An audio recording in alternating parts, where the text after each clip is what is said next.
Assalamu alaikum Kako and Kakio. Welcome to my YouTube channel Diverse Information Hub. I hope so that you all will be safe and sound and doing well. آج کے اس video میں ہم نے جو ہمارا chapter number 8 ہے اس کے جو لانگ کوشچن کا پورشن رہ رہا تھا وہ ہم نے اس میں کور کرنا ہے، اور جو ہیڈنگز آپ نے اس میں لکھنی ہے وہ بھی آپ کو بتاؤں گا، تو آپ نے ویڈیو کو اینڈ تک دیکھنا ہے۔ ویڈیو سٹارٹ کرنے سے پہلے اگر آپ نے ہمارے چینل کو سبسکرائب نہیں تو کائنڈلی سبسکرائب کریں، ویڈیو کو بھی لائک کریں اور دوستوں کے ساتھ شیئر کریں اور بیل آئیکن کو پریس کرنا نہ بھولیں گا۔ تو چلے سٹارٹ کرتے ہیں اپنی ویڈیو کو۔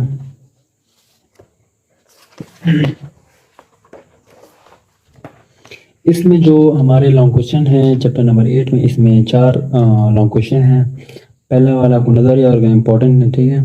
تو پہلا جو لانگ کوشچن ہے وہ اس کے سامنے پیج نمبر لکھا ہوا ہے، ٹھیک ہے، تو آپ نے اس پہ جانا ہے، ادھر سے آپ نے اس کو مارک کر لینا ہے اور بک سے یاد کر لینا، ٹھیک ہے۔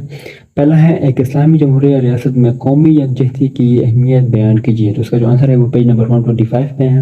125 پہ چلتے ہیں۔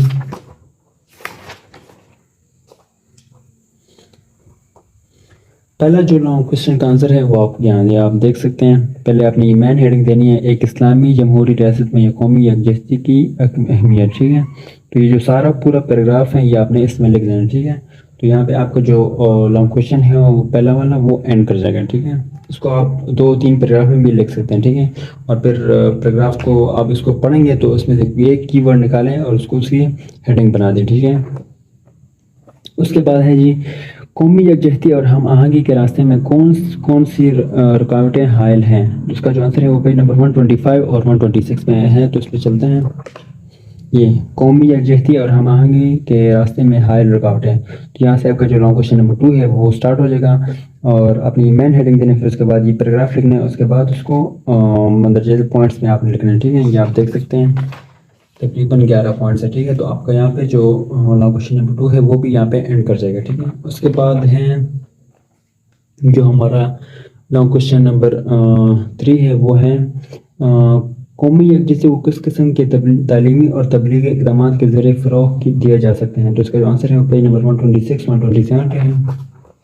یہ تعلیمی اور تبلیغی اقدامات، یہاں سے آپ کا جو لانگ کوشچن نمبر 3 ہے وہ شروع ہو جائے گا۔ آپ نے پہلے اس کی ہیڈنگ دینی تعلیم کا فروغ، پھر اس میں یہ لکھنا، اس کے بعد ہے ڈیجیٹل پاکستان کی تعلیم، پھر اس کے بعد اسلامی ثقافت کا فروغ، ذرائع ابلاغ کا صحیح استعمال، اردو کی ترویج، ٹھیک ہے۔ اور یہاں پہ آپ کا جو لانگ کوشچن نمبر 3 ہے وہ بھی کیا ہو جائے گا، اینڈ ہو جائے گا، ٹھیک ہے۔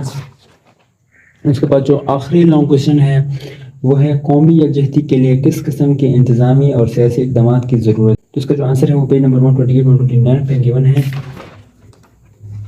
یہ انتظامی اقدامات اور سیاسی اقدامات، ٹھیک ہے۔ تو آپ کا یہاں جو لانگ کوشچن نمبر 4 یہاں سے سٹارٹ ہوگا، اس میں آپ نے یہ 2 ہیڈنگس لکھنی ہیں، ٹھیک ہے۔